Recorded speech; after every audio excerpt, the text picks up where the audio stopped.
From Tennessee, Mr. Cohen, for 5 minutes. Thank you. Director Wray, Mr. Rosenstein, was Peter Strzok the head of any of those investigations?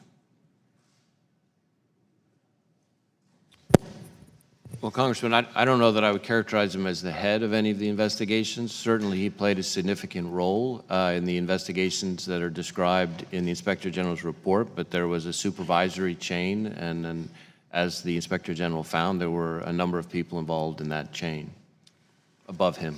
And I know you've spoken already about the Inspector General's report. It's very thorough, and you accepted it. It came to the conclusion that while he may have had biases, none of his biases played a role in their actions or their conclusions. Is that correct? Well, again, I would defer to the Inspector General's own characterization of his very thorough investigation, but my understanding of it is that he found no evidence of political bias actually impacting the investigation that he reviewed. So all we had was some talk between friends, maybe lovers, and it was just talk, but no policy and no action to bring about or effectuate any of their beliefs, correct?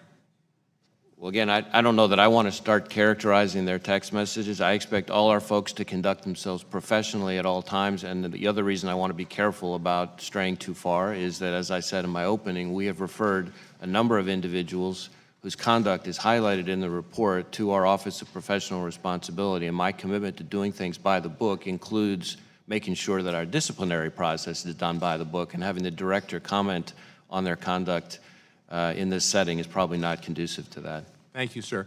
Am I correct that each of you were appointed by President Trump? Is that correct? Yes, sir. Yes.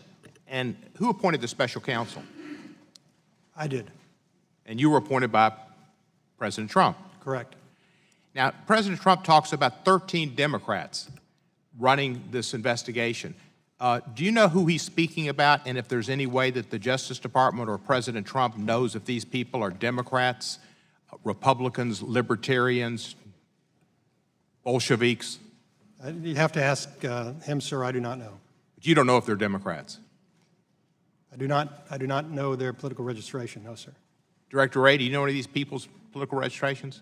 I'm not familiar with their political registration, no. Thank you. This report, the special counsel has gone on for a long time. Could that be because there is so much information and so many issues that have arisen from his investigation that it's impossible to just turn it off? Is that possible, Mr. Rosenstein? I do not think you should draw any inference.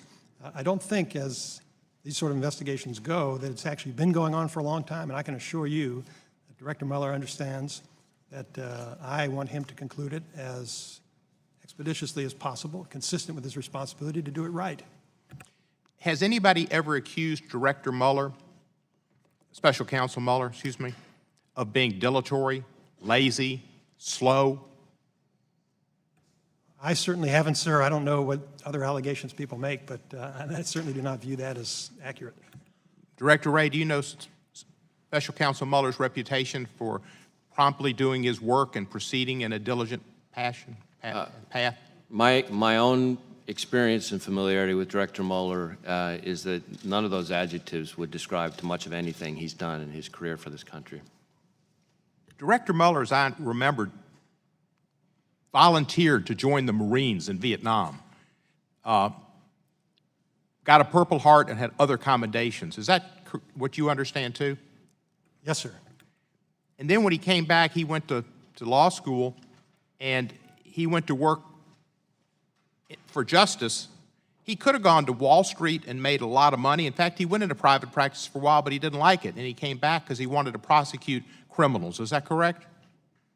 Well, I don't know his motivation, but I do know he's devoted much of his career to public service and has foregone more lucrative opportunities.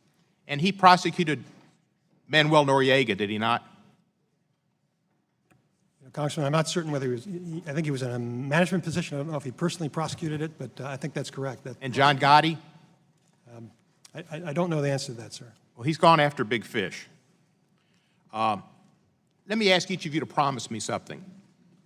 Will you promise me and the American people that no matter what pressure is brought about and brought on you by whomever, that you will stay in your position and finish the job and do what you were appointed to do and what the American people need you to do.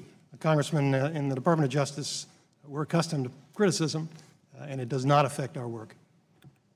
Congressman, as I've said repeatedly, I am committed to doing this job by the book in all respects, and there's no amount of political pressure that's going to dissuade me from that by either side.